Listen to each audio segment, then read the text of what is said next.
নমস্কার বন্ধুরা, Nupur's daily life cooking চ্যানেলে আপনাদের সবাইকে স্বাগত জানাই। আজ আমি তৈরি করব চিকেনের পাতলা ঝোল।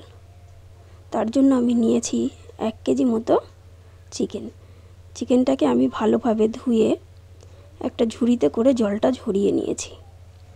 এখন তার মধ্যে দিয়ে দিচ্ছি 2 চামচ টক দই। টক দইটা আমি ভালোভাবে চিকেনের সাথে মিশিয়ে নিচ্ছি।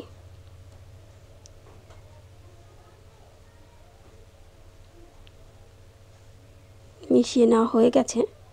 এটাকে আমি ঢেকে 20 মিনিট মতো রেখে দেব। ততক্ষণ আমি মশলাটা তৈরি করে নেব। আমি আলুটা খোসা ছাড়িয়ে নিচ্ছি। আমি 2 পিস আলু নিয়েছি। আপনারা আপনাদের পরিমাণ মতো আলুটা ব্যবহার করবেন। আর নিয়েছি 1.5 খানা মতো পেঁয়াজ।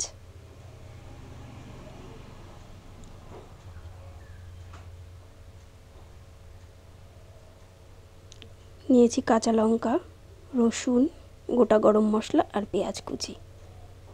আমি একটা মিক্সিং বলে হাফ পেঁয়াজটা নিয়ে নিচ্ছি পেস্ট করার জন্য, আর হাফটা আমি ভেজে দেব। দিয়েছি বেশ খানিকটা কাঁচা লঙ্কা, লঙ্কাটা আপনারা আপনাদের পরিমাণ মতো দেবেন। আর দিয়েছি 10 থেকে 12 কোয়া রসুন, আর দিচ্ছি সামান্য গোটা গরম মশলা। এর মধ্যে আমি সামান্য পরিমাণ জল দিয়ে একটা মিহি পেস্ট তৈরি করে নেব। এখন আমি গ্যাসে কড়াই বসিয়ে দিয়ে তার মধ্যে দিয়ে দিচ্ছি সর্ষের তেল। সর্ষের তেলটা গরম হয়ে গেলে আমি তার মধ্যে আলুগুলো দিয়ে দিচ্ছি। আলু দিয়ে সামান্য হলুদ ও সামান্য লবণ দিয়ে আমি ভেজে নেব।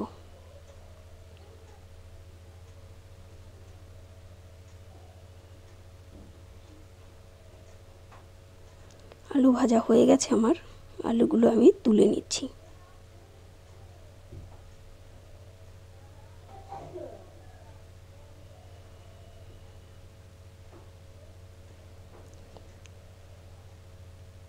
এখন আমি ওই তেলের মধ্যে দিয়ে দিচ্ছি একটা তেজপাতা ও সামান্য গোটা গরম মশলা।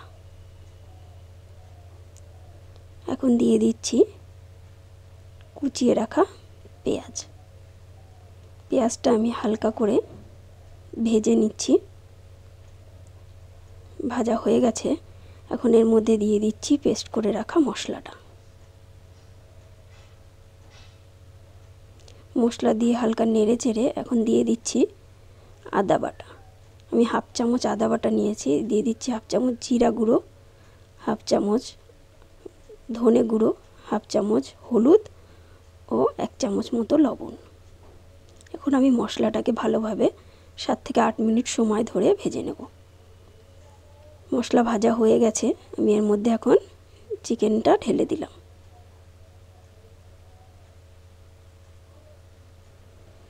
এখন মশলার সাথে চিকেনটা মিশিয়ে নিচ্ছি এবং এভাবেই 10 থেকে 12 মিনিট সময় ধরে আমি চিকেনটা কষিয়ে নেব।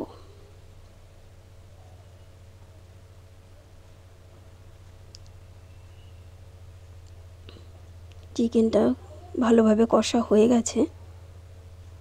মশলার থেকে তেল ছাড়তে শুরু করেছে। এখন এর মধ্যে আলুটা দিয়ে দিয়েছি। আলুটা দিয়েও কিছুক্ষণ কষিয়ে নেব। কষানো হয়ে গেছে। এখন আমি এর মধ্যে ঝোলের জন্য জলটা দিয়ে দেব। আমি জলটা একটু গরম করে নিয়েছি।